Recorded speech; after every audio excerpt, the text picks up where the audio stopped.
Assalamualaikum warahmatullahi wabarakatuh. Alhamdulillahirabbil alamin. Wassalatu wassalamu ala asyrafil anbiya'i wal mursalin wa ala alihi wa sahbihi wa man sara ala nahjihi wastanna bi sunnatihi thumma ihtada bi hadihi ajma'in. Amma ba'du, fa ya ibadallah wa ima Allah ittaqullaha usikum wa nafsi bitaqwallahi wa ta'atihi faqad fazal muttaqun. Qala Allah ta'ala a'udzu billahi minasy syaithanir rajim. Bismillahirrahmanirrahim. Ya ayyuhallazina amanu ittaqullaha haqqa tuqatih wa la tamutunna illa wa antum muslimun. Shadaqallahul azim. Alhamdulillah, summa alhamdulillahillazi afana mimma btala bihi ba'dana bil waba'i wal fayadanat wa faddalana ala katsirin mimman khalaqa tafdila min ghairi haulin minna wala quwwah. Pertama sekali, alhamdulillah, segala puji, segala syukur, terima kasih pada Allah Subhanahu wa taala. Alhamdulillah kerana menyelamatkan kita semua dari ujian yang mana ada setengah dari kalangan kita Allah uji mereka dengan wabak dan juga dengan banjir. Lalu Allah kurniakan beberapa kelebihan kepada kita berbanding dengan orang lain. Tanpa sedikit pun kemampuan kita untuk menolak keburukan dan tidak ada kekuatan untuk kita mendapatkan kebaikan kecuali dengan Allah Subhanahu wa taala. Al-Wahidil Ahad, Al-Fardus Samad, Tuhan yang Maha Satu lagi Maha Esa, Tuhan yang Maha Tunggal, Tuhan yang Maha Satu-satunya tempat kita bergantung penuh harapan kita dunia akhirat. Allazi lam yalid wa lam yulad wa lam yakul lahu kufuwan ahad, Tuhan yang tidak beranak, lagi Tuhan yang tidak diperanakkan, dan Tuhan satu-satunya Tuhan yang maha benar, yang tidak ada sebanding dengannya. Saya mulakan juga dengan selepas memuji, bersyukur pada Allah, mengajak untuk kita berselawat pada Nabi SAW. Moga dengan berkat selawat pagi ini secara khususnya dan selawat-selawat kita selama ini, bahkan dengan selawat yang akan datang pun, mudah-mudahan yang sudah termaktub dengan qada dan qadar yang baik di dalam yang tertulis di dalam Lauh Mahfuz. Moga dengan berkat ini tanda kita sayang Nabi lebih daripada kita sayang diri kita sendiri ataupun sesiapa pun, agar kita mendapat kemanisan iman. Dengan berkat tersebut Allah Subhanahu wa taala pertama sekali ampuni kita, dan Allah selamatkan kita dari perkara yang akan menyusah, merungsing dan membebankan kita. Seterusnya saya berpesan, bertakwalah kepada Allah dengan sebenar-benar rasa takwa. Sama-sama kita mengingati wahyu Allah yang bermaksud, wahai orang yang beriman, bertakwalah kamu kepada Allah dengan sebenar-benar rasa takwa, dan jangan ada yang mati kecuali setelah betul-betul dia Islam. Alhamdulillah, pagi ini kita sambung pengajian kita dari buku Al-Kabair yang ditulis oleh Imam Syamsuddin Az-Zahabi, imam yang telah wafat pada tahun 748 Hijriah, di mana kita masih di awal perbincangan yang lepas, iaitulah pada 28 hari bulan 11 ya, yang tertulis iaitulah berkaitan dengan Al-Kabirah As-Saniyatu Asyarata, yang ke-12, aklur riba, makan riba, yakni makan harta interest ataupun harta yang tumbuh dengan disifatkan oleh Allah Subhanahu wa taala sebagai zalim. Walaupun harta riba itu mungkin kita rasa sikit, dengan pelbagai alasan kita tidak mahu masuk secara secara teliti ataupun secara halus, di mana para ulama dengan sistem yang ada sekarang cuba untuk mengalih sedaya upaya mereka supaya sistem yang berlaku yang dikuasai oleh perbankan dunia yang menguasai sistem keuangan, maka apa yang mereka lakukan, kadang-kadang kita nampak, kita orang jahil, kita nampak seolah-olah masih berlaku riba, tetapi dengan kemampuan ijtihadat yang mereka lakukan berdasarkan kepada pandangan para ulama yang muktabar silam khususnya dan yang baru, mereka cuba untuk dengan sedaya upaya mengalih supaya kita tidak terlibat dengan riba. Apapun bila kita bercakap tentang riba ini secara khusus, iaitulah satu pertambahan yang Allah sifatkan adha'afan mudha'afah, gandaan yang berganda. Barangkali pernah kita sebut, kita rasa kita yang ambil duit tu, kita rasa kalau kita yang lakukan, na'udzubillah min zalik, sebagai peringatan. Kita sebut kita ni supaya kita melihat benda ni kita dulu yang meninggalkan menzalimi orang lain. Kita dulu yang meninggalkan dari menzalimi orang lain. Kita ingat barangkali kita rasa kita ambil tu nilai dia sedikit, tapi bagi orang yang meminjam, kita kena ingat orang tidak meminjam kecuali dia perlu. Orang tidak berhutang kecuali dia perlu. Kebiasaan dia begitu. Kita tidak nafikan dengan konsep kehidupan yang terlalu berpura-pura dunia sekarang, yang mana Rasulullah SAW sebut. Rasulullah bagi satu perumpamaan al-mutasyabbi' bima lam yu'tah, orang yang rasa kenyang dengan benda yang dia tidak ada. Rasulullah menyebut mereka ini dianggap sebagai orang yang Rasulullah kata orang yang seperti yang pakai dua baju palsu, dua baju palsu. Al-mutasyabbi' bima lam yu'ta. Orang yang mutasyabbi' ni rasa kenyang lah, tapi bukan milik dia, bukan benda diberi pun pada dia, bukan milik dia, tapi rasa kenyang, seronok. Orang ni Nabi buat perbandingan orang yang pakai dua baju tapi dua-duanya palsu. Dua-dua palsu. Apa maksud dia? Seolah-olah dia masih bertelanjangan lagi. Inilah kehidupan berpura-pura. Antaranya yang berlaku pada zaman sekarang. Kita tengok sanggup berhutang untuk beli kereta mewah, kereta hebat, walaupun tidak setimpal dengan gaji.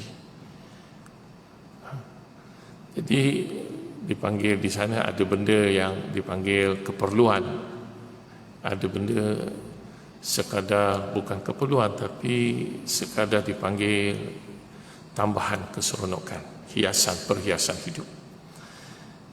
Manusia ataupun kita semualah, kita sebut dulu, ada di kalangan kita yang sudah tidak boleh membezakan antara keperluan yang mendesak dengan sekadar urusan-urusan ataupun perkara tambahan yang disebut sebagai perhiasan hidup. Maka benda-benda perhiasan ini sudah menjadi satu keutamaan sehingga hidup dalam keadaan berpura-pura sehingga sanggup terlibat contoh yang saya sebutkan ini dalam perbincangan kita, iaitulah riba. Kita kena ingat riba ini sekali lagi dia adalah salah satu dari dosa besar yang mencelakakan kehidupan. Sambungan apa yang kita baca, itulah wa fi riwayatin, dalam satu riwayat, ruwiya an Abdurrahman, ruwiya an Abdurrahman bin Abdullah bin Mas'ud an abihi ma zahara zina war riba fi qaryatin illa ahallau bi anfusihim azab Allah. Hadis hasan li ghairi. Maksud dia diriwayatkan di sini, jika zina dan riba telah merebak di dalam sesebuah negara, sebuah negeri, sebuah tempat, maka Allah juga telah mengizinkan kehancuran kepada ke atas desa tersebut. Yakni mereka sebenarnya menjemput, ataupun mereka sendiri sebenarnya yang telah menempatkan ataupun menghalalkan, mengizinkan supaya azab Allah itu berlaku kepada mereka. Dan kita kena ingat dia tentang bila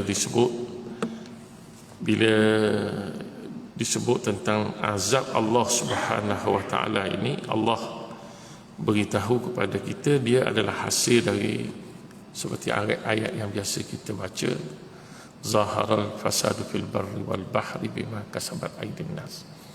Bima kasabat aydin nas, biasanya kalau kita sebut kasabah ini dia berkaitan usaha-usaha dalam konteks mencari rezeki, biasanya kasabah. Perkataan kasabah, yakni dia bahasa Arab ni dia mempunyai makna yang luas ya, setiap perkataan tersebut. Tapi contohnya kalau kita baca dalam cerita Abu Lahab, tabbat yada abi lahabin wa tab ma aghna anhu maluhu wa ma kasabah, nak menceritakan segala kekayaan dia, segala usaha dia, perniagaan dia, apa sahaja, harta dia sudah tidak mampu untuk bantu dia bila dia mati dalam keadaan kufur. Lebih-lebih lagi dia lawan Nabi sallallahu alaihi wasallam. Yang jelas Allah bagi tahu benda yang berlaku ni ada kena mengena. Dengan kita tidak nafikan, Allah jadikan konun alam itu berbeza-beza. Konun maknanya nizam ataupun peraturan alam. Allah jadikan alam itu begitu. Seperti mana kita faham, Allah jadikan tanah juga berbeza-beza. Tanah berbeza-beza. Ada tanah keras, ada tanah berbatu, ada tanah berbatu, ada tanah yang berpasir, ada tanah yang lembut, yang mudah untuk kita gali.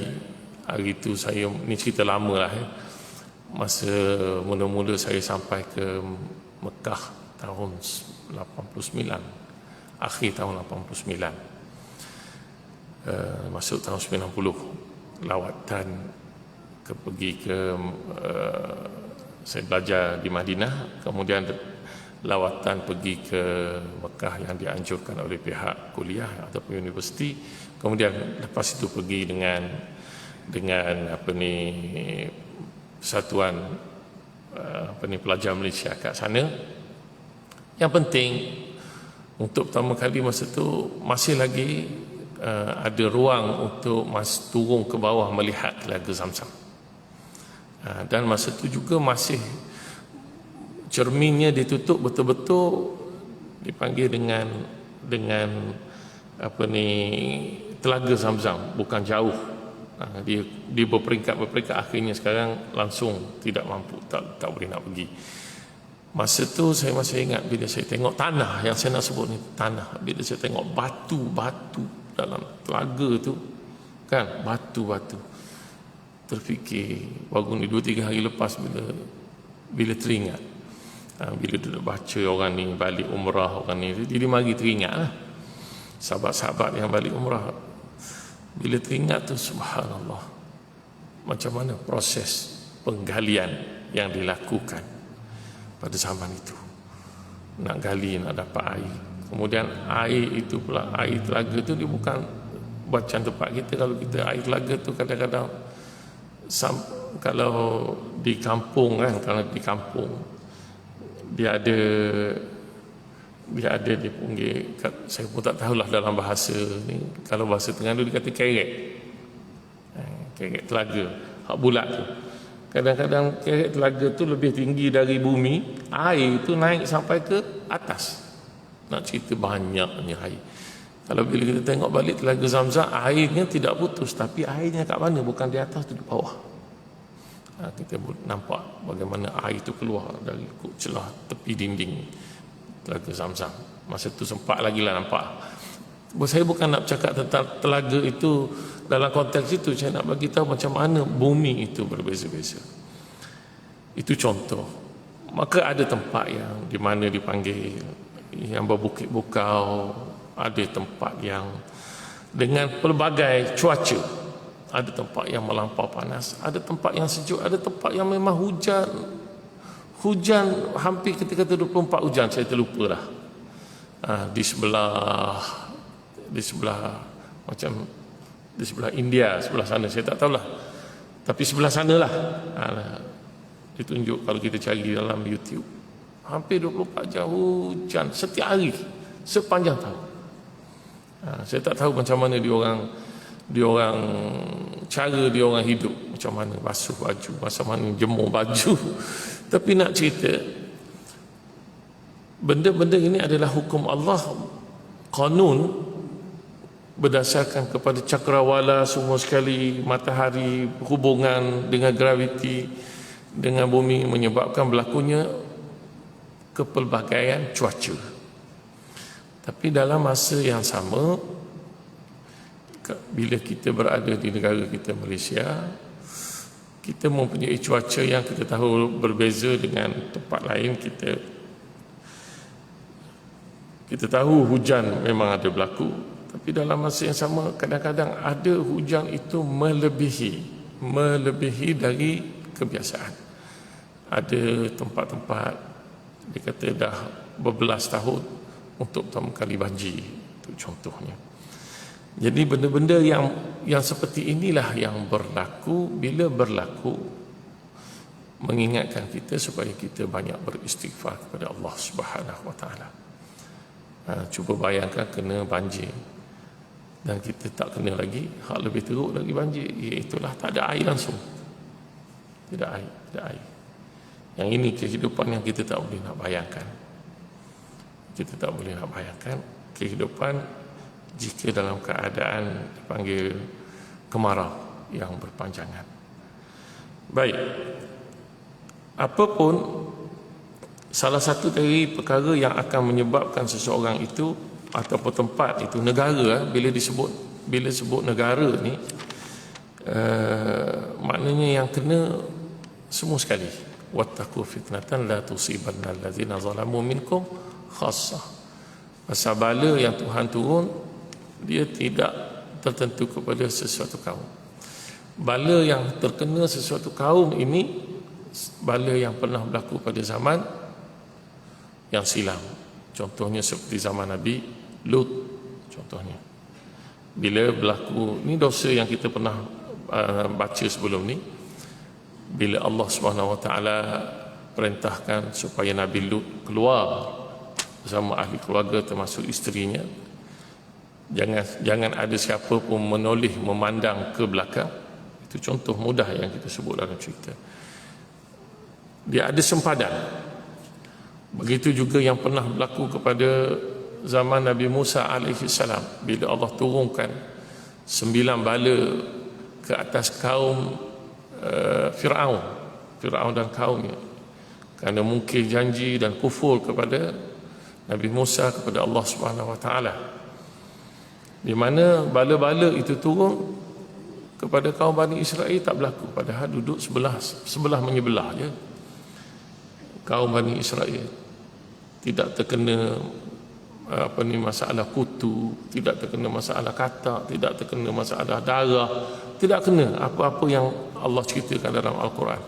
Tapi benda itu kena kepada masyarakat Fir'aun.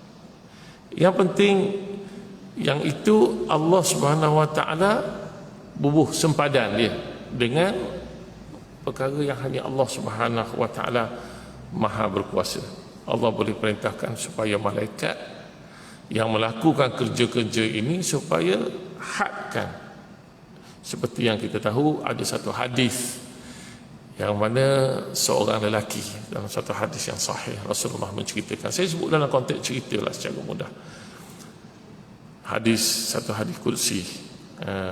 Syekh Muhammad Tamir ada sebut dalam buku dia Al-Ahadits Al-Qudsiyah As-Sahihah, cerita seorang lelaki yang berjalan, tiba-tiba dia dengar di langit bunyi suara. Bagaimana suara itu? Suara percakapan yang difahami. Ini berlaku pada zaman silam, sebelum zaman Nabi Muhammad sallallahu alaihi wasallam. Apa bahasa yang digunakan masa itu wallahu a'lam, tapi percakapannya menyatakan supaya awan itu ditarik, supaya diturunkan hujan kepada kebun si fulan bin fulan. Maka tiba-tiba awan itu dia tengok bergerak berdasarkan suara yang dia dengar.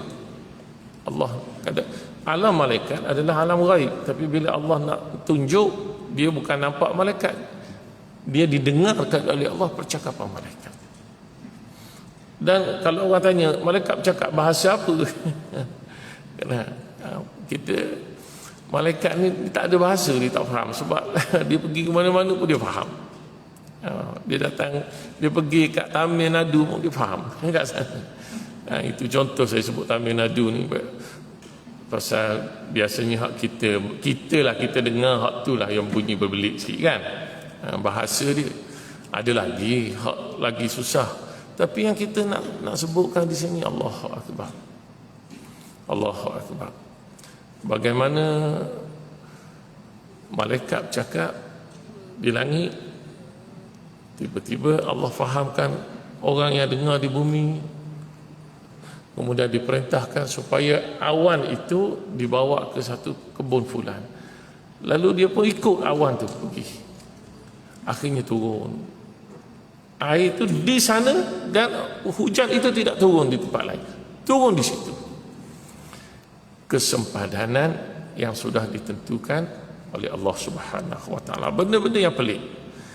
Tapi bila kita bercakap dalam konteks azab ini, bagaimana Rasulullah sallallahu alaihi wasallam kata, ma zahara az-zina war riba fi qaryatin illa ahallau bi anfusihim. Mereka sendiri sebenarnya, kita sendiri yang cari pasal. Kalau kita yang buat, kita sendiri yang cari pasal. Azab Allah, iaitulah mengundang azab Allah. Kemudian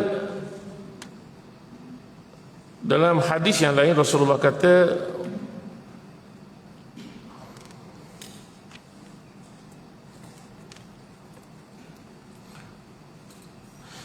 ma zahara fi qaumin riba illa zahara fihimul junun. Ini hadis ini disebut, diriwayatkannya, wala zahara fi qaumin zina illa zahara fihimul maut wa ma bakhisa qaumunil kaila wal wazna illa ma na'ahumullahu al-qatra.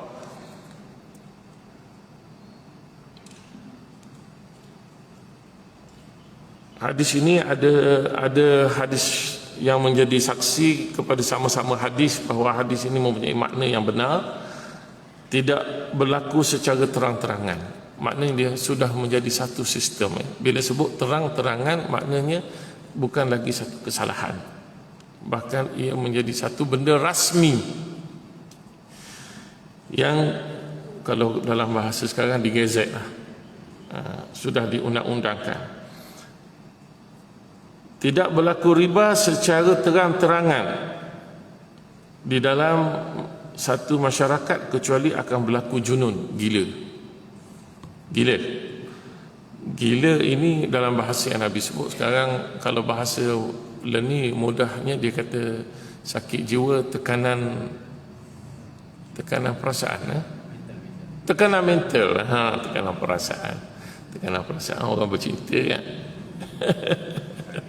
Tekanan perasaan, tekanan mental.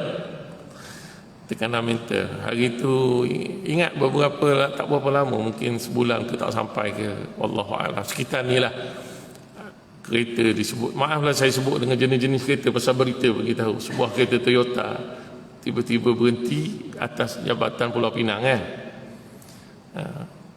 Dalam kereta dia macam-macam kerja-kerja dia, bahan-bahan kerja dia. Yang penting laporan sebut kereta Toyota tu, keluar laki-laki dari kereta terjun. Astaghfirullahalazim. Alhamdulillahillazi afana mimma talahu bihi wa faddalana ala katsirin mimman khalaqa tafdila.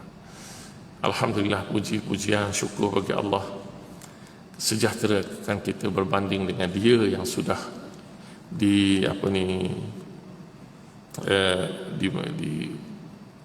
diuji oleh Allah dengan bala.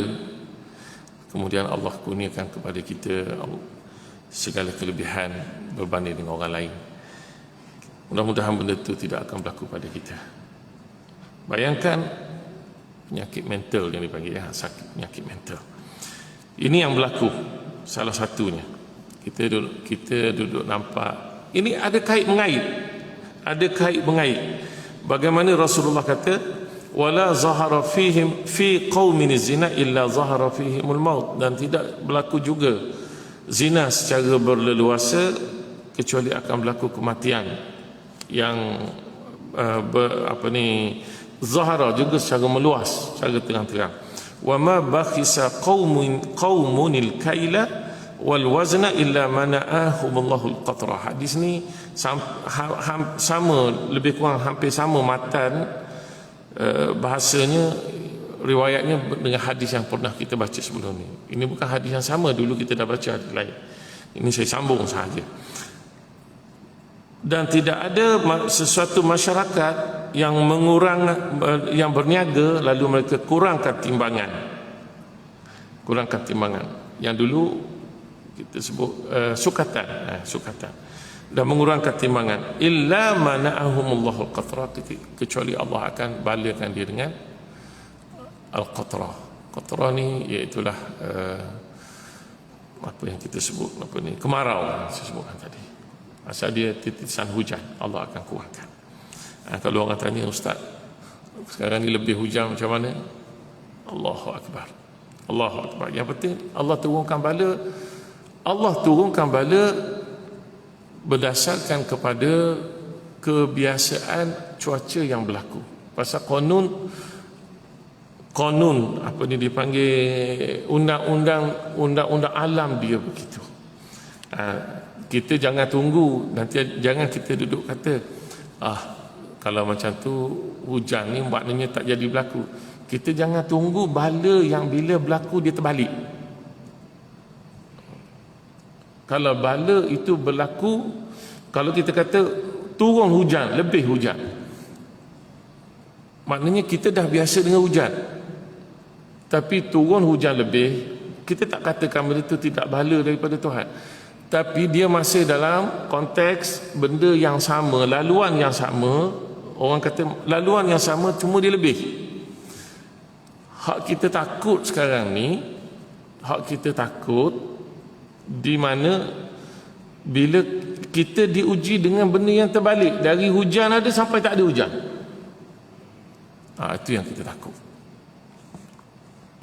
Barangkali kalau kita buat perbandingan pada diri kita ni, kalau kita kata pada diri kita lah, kadang-kadang sihat kita ni alhamdulillah, tapi tak sedar diri sampai minta maaf sampai melampau-lampau makan, sampai astagfirullahalazim, saya minta maaf dulu, saya sendiri pun ada juga sikit-sikit kat perut ni, buncit berlebihan. Bukan sekadar ada hak pasal penyakit, saya tidak nafikan, tapi hak makan lebih sampai buncit. Allahu akbar, terlalu lebih. Diuji juga, sekurang-kurangnya uji dengan tidak comelnya cara nak tidur susah. Sebenarnya benda tu susah belaka. Nak baring susah, nak berlari susah, nak itu, nak apa, macam-macam benda susah. Tapi bayangkan kalau diuji secara terbalik, tengah sihat-sihat tiba-tiba sakit, lagi teruk. Tadi saya tengah sembahyang tadi, tiba-tiba duduk antara dua sujud kan, terasa ngilu dekat ibu jari, seolah-olah terlebih sejuk, seolah-olah ngilu, seolah-olah terlebih sejuk. Bukan pasal sejuk kapet, sejuk ni tak, dia rasa macam tu. Sampai saya tarik sikit kaki, tiba-tiba dia mari teringat dengan salah seorang kawan saya dekat pejabat sana. Saya tegur dia beberapa bulan lepas lah, masa ada meeting. Saya tengok dia tak berapa sihat. Dia kata gout dekat sebelah tu. Saya alhamdulillah tak ada gout, dan alhamdulillah alhamdulillah allazi afani mimma ibtalahu bihi wa faddalani ala katsirin mimman khalaqa tafdila min ghairi haula minni wala quwwah. Mudah-mudahan penyakit itu tak kena, tapi dia kena. Tapi sebenarnya saya kata teranglah, bagi orang yang kena penyakit itu dan dia bersabar, di hari akhirat bila saya tengok dia nanti, Rasulullah bagi tahu di hari akhirat, di padang mahsyar, bila kita tengok orang yang kena bala dan dia bersabar dengan bala itu, kita tidak sakit ni kita rasa dengki. Kenapa aku dulu tak sakit dan bersabar macam dia? Pasal balasan pahala Allah ganti balik itu terlalu hebat bagi orang yang Allah uji dan bersabar dan ihtisaban, mengharapkan pahala dari Allah Subhanahu Wa Taala. Bukan dia tak boleh berubahlah.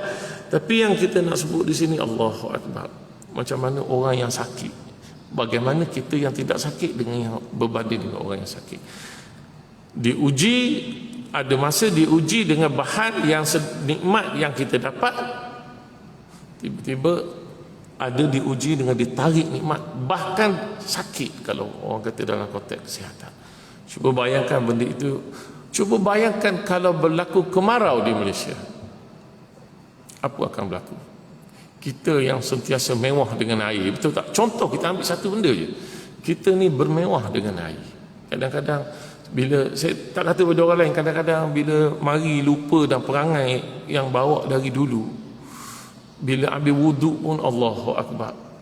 Padahal ambil wuduk ni, kepala paik tu kan, boleh buka boleh tutup, boleh buka boleh tutup kan. Nanti orang kata ralik. Tahu ralik? Ralik ni maknanya apa dia ralik? Loose, L-O-O-S-E, loose. Jadi longgar. Orang Terengganu kata ralik. Bukan rally nama basikal rally. Dia kata boleh jadi loose, jadi longgar. Rosak, buka tutup. Tapi itulah sebenarnya cara kita wuduk ni. Bila kita faham macam mana zaman Nabi SAW, nak pergi ambil air, nak pergi ini, kadang-kadang kita beristinja, kita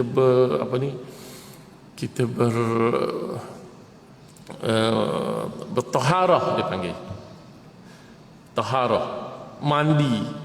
Allahu Akbar. Cuba bayangkan, baru bila kita tak ada air sikit-sikit kecoh dengan suasana kehidupan kita. Cuba bayangkan tingkat, saya duduk tingkat 13. Saya duduk tingkat 13 baru ni, elok nak turun, bukan nak naik, nak turun, nak pergi ambil barang, beli barang. Ada orang telefon, barang sampai dah, okay. Nak pergi ambil barang tu, pergi dekat lift tingkat 13, lift rosak. Dia jam sekejap je, saya telefon je, terus dia setting tu, cepatlah. Tapi nak bagi tahu, bila tengok tingkat 13, nak berjalan turun ni, macam mana nak berjalan naik? Cuba bayangkan, bukan musim kemarau, musim pasal terpaksa syabas, terpaksa kerak sekejap pasal pencemaran. Nak naik kalau tingkat 13 tu macam mana? Dengan air. Itu contoh. Allahu Akbar. Itu sekejap, sebentar. Cuba bayangkan, kemarau dia bukan sehari kalau berlaku.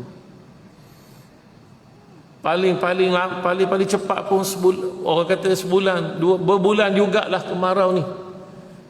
Nak boleh penuhkan balik tasik tangkungan air kita seperti tunjuk. Allahu Akbar. Mudah-mudahan kita tidak hidup zaman tersebut, khususnya pada zaman akhir saat zaman sebelum kemunculan Dajjal. Masa itu akan berlaku kemarau. Akan berlaku kemarau yang cukup hebat. Baik, kita tinggalkan cerita tersebut. Yang penting, ini antara yang disebut oleh Rasulullah sallallahu alaihi wasallam. Rasulullah nasihat pada kita. Sekali lagi, Rasulullah sallallahu alaihi wasallam. Maknanya ini bukan teori ya. Ini bukan teori, ini wahyu. Benda hak kita hidup sekarang ni semuanya teori. Sebab itu kita tengok sekali Sinovac molek, sekali Sinovac tak molek.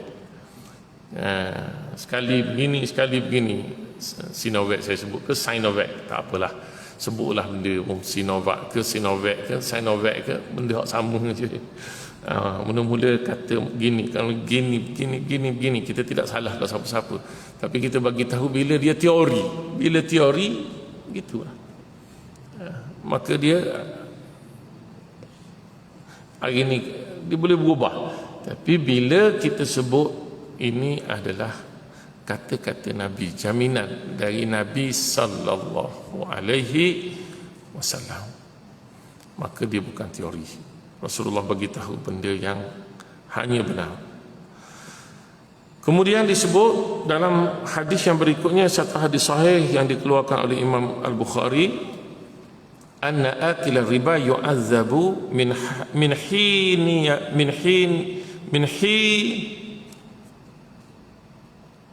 hinin yamutu ila yaumil qiyamah bisibahati fin nahri al-ahmar alladhi huwa mislu ad-dami wa yulqamu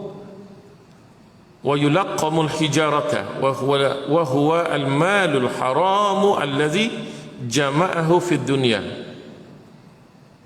yukallafu al-mashaqqata fihi wa yulqamu hijaratan min nar kama ibtala al-haram alladhi jama'ahu fi ad-dunya hadha al-'adhab lahu fi al-barzakh qabla yawm al-qiyamah ma'a la'natillahi lahu. Allahu akbar, Allahu akbar.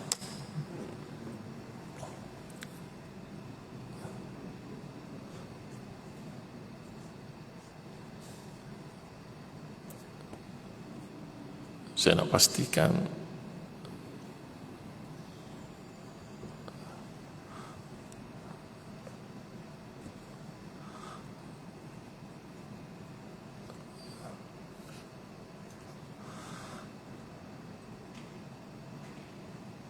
baik.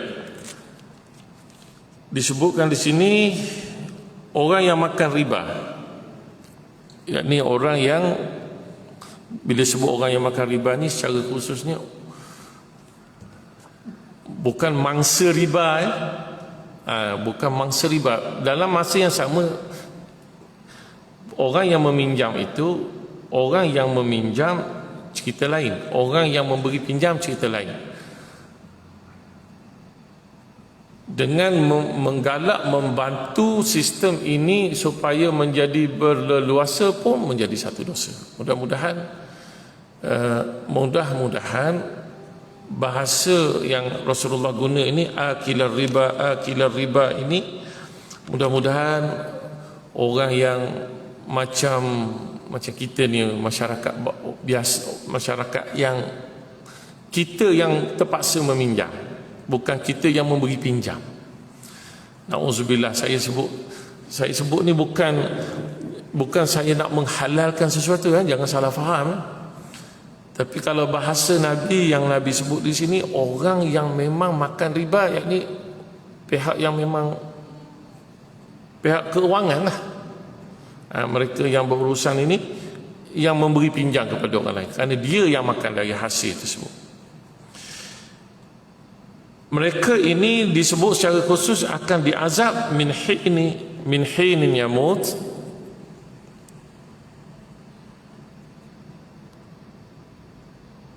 Tak boleh nak buka pasal apa.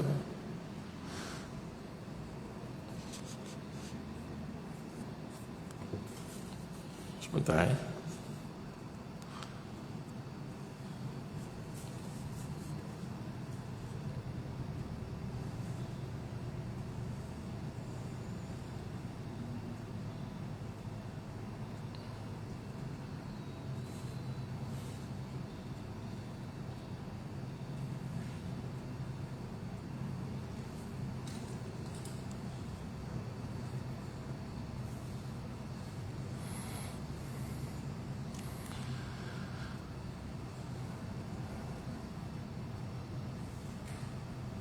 tak apa, tak boleh nak buka ya. Saya nak cari.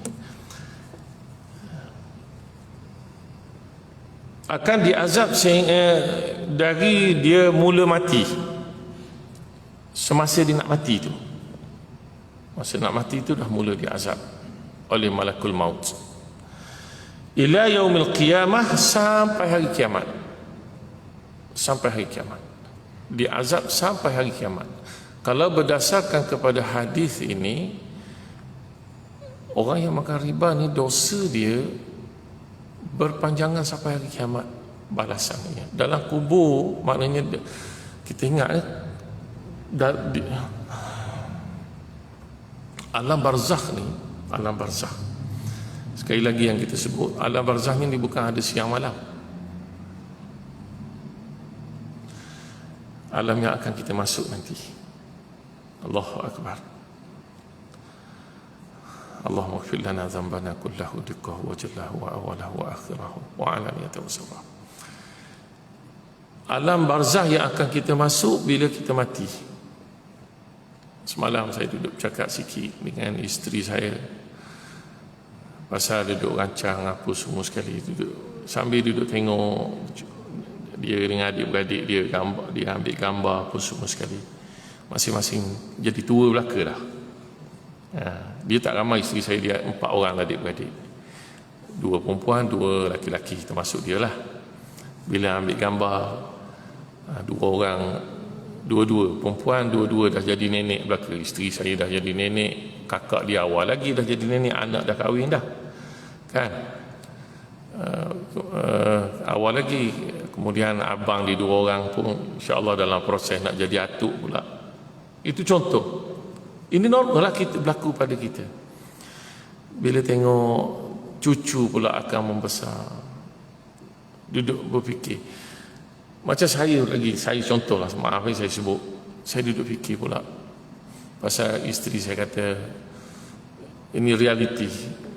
Bila dia balik dia rasa kehidupan, dia kata pasal kat sana Masya Allah jiran, bukan pasal dia lama tak balik Bosnia, tak, tapi budaya tu, budaya makan pagi bersama. Kadang-kadang jiran telefon, besok datang makan pagi, biasa benda tu, jiran-jiran. Kemudian kalau tak makan pagi pun kadang-kadang pukul 10 tu telefon, jom minum kopi. Kita pun telefon dia, jom minum kopi. Jadi sentiasa ada ziarah menziarah hidup. Minum kopi, sambil minum kopi adalah biskut-biskut atas meja tu, yang mana kebiasaan. Yang penting bila dia kata seronok, dia kata duduk macam ni, pasal duduk di Kuala Lumpur ni lain suasana dia. Kalau berjalan kat mana pasar raya, kita nak buat apa, kita ni makin tua, takkan nak tua berjalan pasar raya. Apa seronok jalan kat pasar raya? Ada orang dia kata pasal dia boleh minum dekat Star ke, kat itu ke, kat macam-macam mana lah, ikut suka dia nak minum lah. Sebenarnya minum kat rumah dengan sahabat jauh lagi best, walaupun minum sekadar air. Jangan pula pergi rumah sahabat minum kopi. Tak sama dengan ini. Maaf ini jenis tak erti bahasa ni. Kita ajak dia bukan pasal kita nak suruh dia rasa kopi kita tu dia lagi sedap dari kopi yang tetap. Kita ajak kita pasal kita sayang dia, kita nak berasa persahabatan kan. Ini tak sama dengan kedai hak dia minum ni. Minta maaf lah, kadang-kadang orang begini, kadang-kadang dia mari, kalau bahasa saya masa budak-budak, bahasa Piramli kepada bapak dia, rasa nak kata begitu kan. Kita bukan nak ajak dia tu pasal nak banding kopi. Tak. Nak berasa bila kita duduk kan, duduk kawan-kawan, Allahu Akbar. Tambah-tambah sekarang duduk kat luar nak peluk tak berani. Pasal takut orang nampak, orang ambil gambar, kena saja. Bila dia mari ziarah, bolehlah peluk. Itu contoh. Yang penting, Allahu Akbar. Bila isteri saya kata, jom Abi tempoh berkhidmat, kita duduk di Bosnia kan, nak kena fikir nak buat rumah pula. Nak buat rumah setahun ke 2 tahun contoh kan. Contohlah kita kata habis pula 2 tahun. Kalau 62. Kalau umur 70, alah 8 tahun je lagi aku nak duduk di rumah tu. 8 tahun tu bukannya lama, sekejap je, celik mata pejam, celik tak bangun tak apa. Ni pejam mata tak celik dah. Itu yang kita takut. Nak cerita sekejap sangat masuk ke alam barzakh. Ini cerita kita. Alam barzakh ni, kalau kita, almarhum Dr. Umar Sulaiman Al-Ashqar dalam buku dia berkaitan dengan kiamat, kiamat kecil tentang kematian, ada satu bab berkaitan dengan alam barzakh. Persoalan, adakah alam barzakh ini azab dia berterusan ke azab dia akan putus ada masa-masa tertentu? Kerana azab di neraka pun ada masa dia. Ada yang masuk sekejap, ada yang masuk lama lagi, ada yang masuk macam terlalu lama sampai macam hampir tak keluar. Keluar juga disebabkan ada iman. Disebabkan ada iman. Tetapi yang kita nak sebutkan di sini, cerita alam barzakh ni macam mana? Jadi ulama kata serupa je, dia macam di alam seperti ada di alam akhirat nanti. Ada yang diazab sekejap, ada yang diazab masuk-masuk, betul lepas sekejap habis tak ada. Kemudian ada berpandukan kepada masing-masing. Allahumma inna na'udzubika min azabi jahannam wa min azabin nar wa min azabil qabri wa fitnatihi wa min azabil. Allahumma inna na'udzubika min azabi jahannam wa min azabil qabri wa fitnatihi wa min azabil nar. Mudah-mudahan Allah selamatkan kita dari azab jahannam, dari azab kubur. Azab kubur ni alam barzakh lah. Dan Allah selamatkan kita dari ujian fitnah kubur. Wa min fitnatil mahya wal mamat, dari fitnah kehidupan dan kematian. Wa min syarri fitnatil masiihid dajjal. Dan moga Allah jaga kita dari kecelaruan, syirik dan kekufuran yang dibawa oleh Dajjal nanti. Kita tidak terbohong, tidak tertipu dengan Dajjal. Cuba bayangkan di alam sana, ulama duduk bincang, azab itu berterusan ke tidak? Tapi bagi orang yang makan riba ni, tadi yang saya berhenti kat situ je perbahasan dia.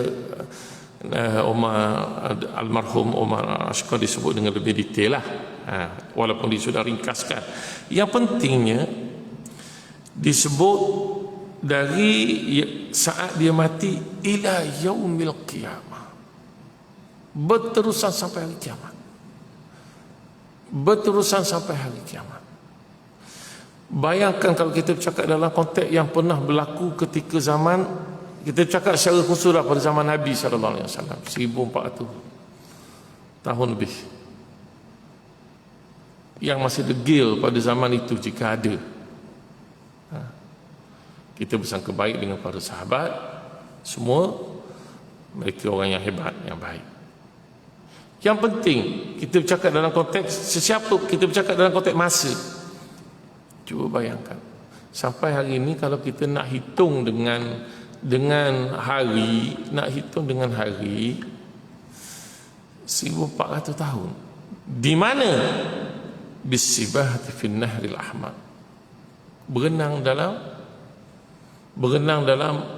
lautan merah, alladhi huwa mislud dam, airnya seperti darah. Nabi sebut misl dam. Allahu Akbar. Cuba bayangkan, berenang yang tidak sudah. Mana ada orang boleh berenang 24 jam? Mana ada orang boleh berenang? Letih macam mana? Orang tak tahu berenang lagilah. Wa yulaqamul hijarah, lalu disumbat dengan batu. Wa huwal malul haram allazi jama'ahu fid dunya, iaitulah dengan harta yang haram yang dia himpun semasa hidup di dunia. Hidup dunia dengan benda yang haram. Kemudian kemudian Rasulullah beritahu, yukallaful masyaqqatu fihi wa yulaqqamu hijaratan min nar, dan disumbat juga dengan batu dari api. Kama batala'al haram. Ada batu saja, batu yang mana harta yang diguna tu harta haram. Ada batu dari api. Pasal apa? Makanan itu makanan yang disebut kerana dengan harta haram itu dia beli, dengan duit haram tu dia beli makanan yang halal, makanan yang halal, tapi beli benda dengan duit haram. Cuba bayangkan hak makan menatang haram.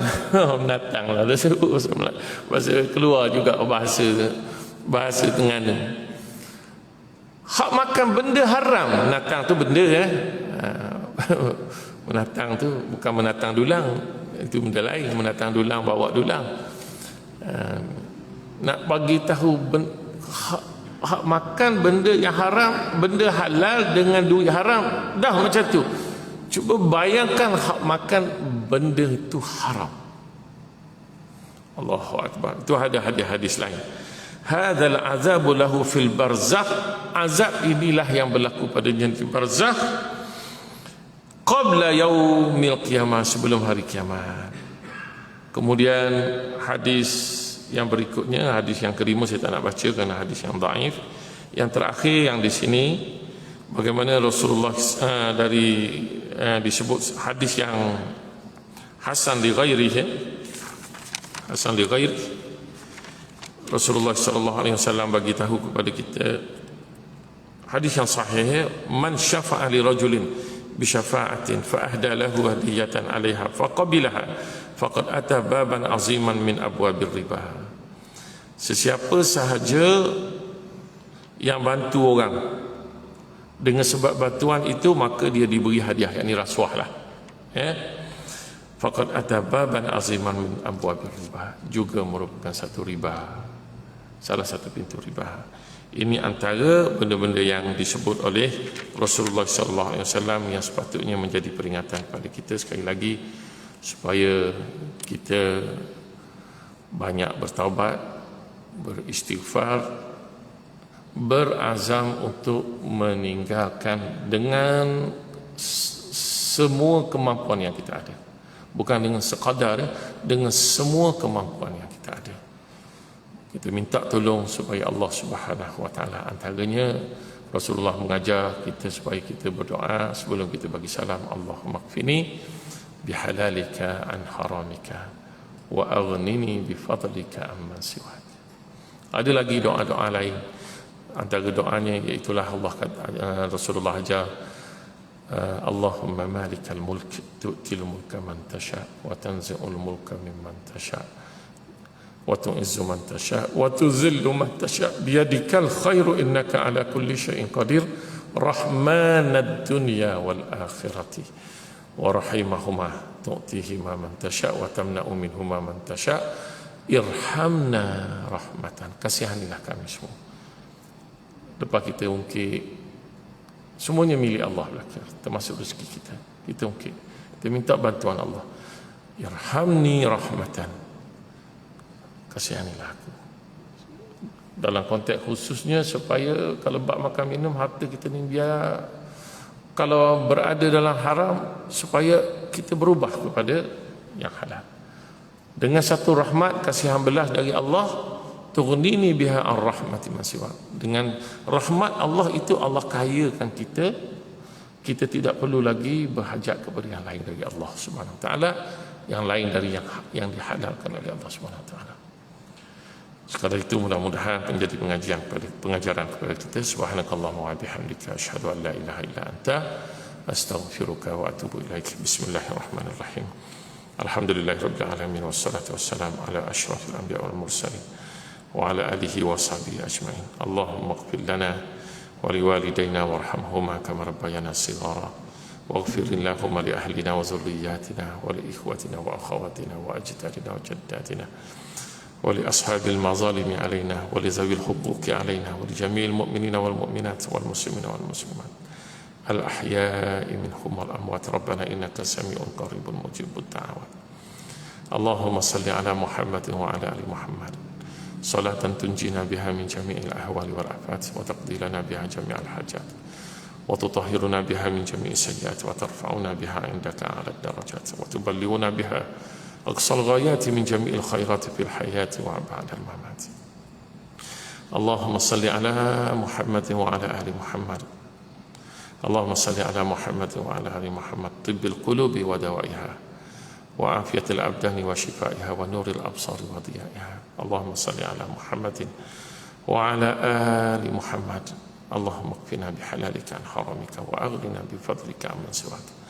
ربنا ظلمنا أنفسنا وإن لم تغفر لنا وترحمنا لنكونن من الخاسرين. ربنا لا تزغ قلوبنا بعد إذ هديتنا وهب لنا من لدنك رحمة إنك أنت الوهاب. ربنا آتنا في الدنيا حسنة وفي الآخرة حسنة وقنا عذاب النار. وصلى الله على سيدنا محمد وعلى آله وصحبه وبارك وسلم. سبحان ربك رب العزة عما يصفون وسلام على المرسلين والحمد لله رب العالمين. آمين. تقبل الله.